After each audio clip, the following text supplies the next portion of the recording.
ចោះខ្ញុំវិញនោះគិតព្រមទុកខ្ញុំចោលមែនទេខ្ញុំទៅជាមួយដែរបានទេខ្ញុំជាប្អូនជីដូនមួយបងលិខិតណាបងថ្លៃឲ្យខ្ញុំទៅជាមួយផងណាតើអញ្ចឹងបើចង់ទៅគឺបងត្រូវស្នេហ៍គូតដឹងបងនឹងហើយគ្មាននរណាផ្សេងទៀតឯណាពួកយើងនឹងរៀបការជាមួយគ្នាណោះចានឹងរៀបការរឿងគូដណ្ដឹងខ្ញុំត្រូវស្នេហ៍គេមិនស្រទុំរកលនឹងចង់ភ្លៀងនៅក្នុងចំការស្បៃរឿងមួយកន្លែងដែលចេះសម្រស់ល្អគុណកន្លងនេះខណៈនោះផងដែរក៏មានអ្នកជិះកង់មកឈប់នៅមុខចំការនេះចាគូដណ្ដឹងចាឯងមកពីក្រុងមកលេងចាឯងហើយប៉ាត់មិនក៏អីអូនអត់មានកុហកចាយណាអីខ្ញុំទៅកុហកចាយធ្វើអីគាត់នៅផ្ទះចាយឯណោះចាយឆាប់ទៅមើលទៅឃើញគាត់ហើយអើអរគុណច្រើនចាយនឹងទៅឥឡូវនេះនាងស្បៃក៏បានប្រញាប់ចាក់ចេញទៅតែម្ដងផ្ទះពូនឿនយូមកលេងម្ដងអញ្ចឹងនៅឲ្យយូរបន្តិចដឹងអីដឹងទេថាខ្ញុំនេះនឹកលបងហើយនឹងអនាគតកូនប្រសាខ្ញុំណាខ្ញុំនៅបានតែប្រហែលថ្ងៃនឹងទេលបងអើយ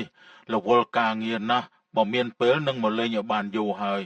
ហួយចុយណាកូនប្រសាខ្ញុំនោះនាងនៅឯណាទៅហេតុអីកុំឃើញនាងអញ្ចឹងខ្ញុំភ្លេចសួរមីអូនខាងនេះជានរណាគេទៅលបង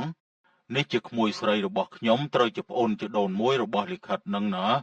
នាងចង់មកលេងជាមួយដែរហេតុអីក៏មិនទាន់ឃើញស្បៃមកផ្ទះទៀតឬក៏នាងមិនដឹងថាខ្ញុំមកលេងនាងទេខ្ញុំម្នេះនឹកនាងសឹងស្លាប់ទៅហើយធ្វើចិត្តឲ្យត្រជាក់បន្តិចទៅបន្តិចទៀតកូនស្បៃមកដល់ហើយកូនខ្ញុំវាគ្មានទៅឯណាក្រៅពីចំការស្បៃរឿងរបស់វានោះទេបងឯងធ្វើដូចមិនដែលឃើញមុខគូដណ្ដឹងខ្លួនឯងអញ្ចឹងរហ័នចង់ឃើញមុខគេម្ល៉េះមកពីបងនឹកពេកមនុស្សបែកគ្នារាប់ខែទៅហើយវាតែងតែមានការនឹករលឹកគ្នាអញ្ចឹងហើយខណៈនោះផងដែរនាងស្បៃក៏បានមកដល់ល្មមបងលិខិតបងឯងមកដល់ហើយអីបងមកលេងអូនឯងហើយបាត់ទៅណាមកក៏មិនចេះនៅផ្ទះសោះអញ្ចឹងបដ ாய் ឲ្យបងរងចាំលឹងយូរតែម្ដងបងឯងហ្នឹងធ្វើការគ្មានពេលមកលេងខ្ញុំឲ្យញឹកញាប់ដោយការពីមុនសោះយកពេលចោលតែជាមួយការងារមិនចោលជាមួយខ្ញុំសោះបងឯងនេះមិនក៏និយាយអញ្ចឹងបងមិនយកពេលមកចោលលើអូនឯងទេតែពេលដែលបងនៅជាមួយអូនឯងគឺជាពេលវេលាដែលមានតម្លៃថ្លៃជាងមាសរាប់រយតម្លឹងទៅទៀតបានហើយក្មួយពូស្ដាប់យូរទៅដូចជាត្រលន់សម្បើមណាស់បើថានឹកគ្នាខ្លាំងណាស់ទៅសាសងគ្នាតែពីរនាក់ទៅមកសាសងស្អីនៅមុខមនុស្សចាស់ដូចនេះនោះចំជាគ្មានដឹងអីមែនក្មេងៗនេះ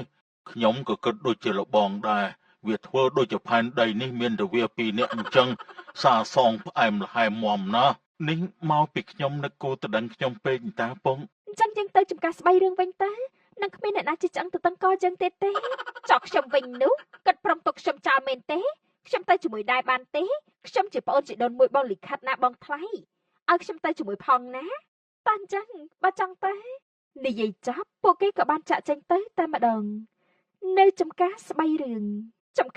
ងរបស់បងស្រីធំដល់ហើយខ្ញុំមិនដែលបានឃើញនោះទេហើយថែមទាំងស្អាតទៀតគូតដឹងរបស់បងប្រកែកអញ្ចឹងណាដឹងអត់ខ្ញុំក៏ចង់ប្រកែកអញ្ចឹងដូចជាគូតដឹងរបស់បងដែរមនុស្សអីមិនត្រឹមតែស្អាតទេហើយថែមទាំងពូកែគួរឲ្យស្រឡាញ់គូតដឹងរបស់បងប្រកែកអញ្ចឹងណាដឹងអត់ខ្ញុំក៏ចង់ពូកែអញ្ចឹងដូចជាគូតដឹងរបស់បងដែរមនុស្សអីមិនត្រឹមតែស្អាតទេហើយថែមទាំងពូកែគួរឲ្យស្រឡាញ់ហើយថែមទាំងពូកែគួរឲ្យស្ញែសរសើរថែមទៀតផងខ្ញុំនឹងយកបងថ្លៃធ្វើជាគំរូរបស់ខ្ញុំហើយត្រូវតែអញ្ចឹងឲ្យសួនត្រូវតែយកគូតដឹងរបស់បងធ្វើជាគំរូព្រោះស្បៃជាមនុស្សស្រីដែលឆ្លាតហើយពូកែយ៉ាងនេះបងពិតជាមានសំណាងណាស់ដែលមានស្បៃជាគូតដឹងរបស់បងឯងពូកែបញ្ចុនណាទាំងបងទាំងប្អូនតែម្ដងហើយខ្ញុំទៅខាងនោះមួយផ្លែសិនណា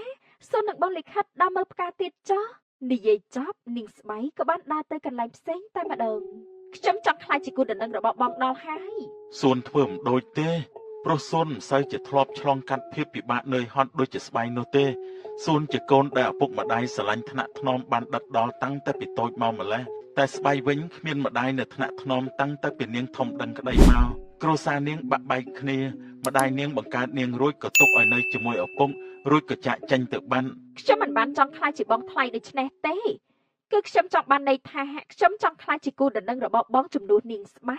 និយាយស្អីបែបនេះសួនពួកយើងគឺជាបងប្អូននឹងគ្នាបងក៏គ្មានចិត្តលើសួនដែរបងចាត់ទុកសួនគឺជាប្អូនស្រីរបស់បងតែប៉ុណ្ណោះហើយមនុស្សស្រីដែលបងស្រឡាញ់ចង់រៀប ការជាមួយគឺមានតែស្បៃម្នាក់ប៉ុណ្ណោះតែខ្ញុំមិនដែលចាត់ទុកបងឯងជាបងខ្ញុំទេ ខ្ញុំស្រឡាញ់បងឯងទុកបងឯងគឺជាប្តីខ្ញុំក៏មិនបណ្ដោយឲ្យបងនិងនាងបានរៀបការជាមួយគ្នាដែរកុំសង្ឃឹមថាបានរៀបការស្រួលជាមួយគ្នាអីលុះត្រាតែខ្ញុំលែងមានដង្ហើមតើបងឯងនិងនាងអាចរៀបការជាមួយគ្នាបានកាន់តែផ្ដេសផ្ដាស់ឲ្យសួនបើដឹងថាបែបនេះបងនឹងមិនឲ្យសួនមកជាមួយនោះទេបងចង់មានពេលវេលាជាមួយនឹងគូតដឹងរបស់បងសួនកុំចូលមកពាក់ព័ន្ធទៀតឲ្យសោះបងហាម5ទុកជាមុនឲ្យហើយខ្ញុំនឹងតាមរំខានអ្នកទាំងពីរគ្រប់ពេលវេលាគ្រប់ទីកន្លែងតែម្ដងចាំតែមើលទៅខណៈនោះផងដែរនាងស្បៃក៏បានត្រឡប់មកវិញនិយាយគ្នារឿងអីខ្លះទៅហ្នឹងហេតុអីក៏ម្នាក់តានតឹងយ៉ាងនេះបងលិខិតមានរឿងអីមែនទេបងគ្មានរឿងអីទេអូនតោះនាំបងទៅដើរលេងវិញបងចង់មានពេលវេលាជាមួយនឹងគូតដឹងរបស់បងឲ្យបានច្រើនអញ្ចឹងសួនទៅជាមួយគ្នាទេកុំបបួលអីយើងទៅតែពីរនាក់បានហើយទុកឲ្យសួននៅផ្ទះចុះយើងជាគូតដឹងនឹងគ្នាស្បៃត្រូវតែគិតគូរដល់បងមុនគេបង្អស់យល់ដែរទេយល់ហើយសួនបានចឹងពួកយើងទៅហើយចាទៅចោះនិយាយចប់ពួកគេក៏បានដើរចេញពីក្នុងចំការស្បៃរឿងតែម្ដងខ្ញុំមិនឲ្យអ្នកទាំងពីរបានសុកនោះទេខ្ញុំមិនសុកចិត្តឡើយនាងស្បៃនាំគូដណ្ដឹងមកទិញនំចំណីដែលគេដាក់លក់តាមតូបនីមួយ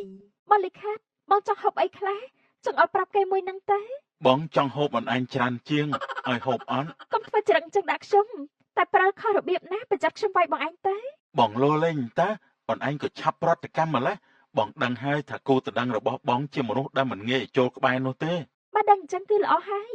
អូនហូបអីទេប្រាប់ពូមកនៅទីនេះសុទ្ធតែនំខ្មែរយើងទេគ្មាននំបរទេសអីមួយទេជួយគ្រប់គ្រងផលិតផលខ្មែរឲ្យបានច្រើនផងក្មួយខ្ញុំចូលចិត្តហូបនំបែបនេះជាជាងនំបរទេសព្រោះវា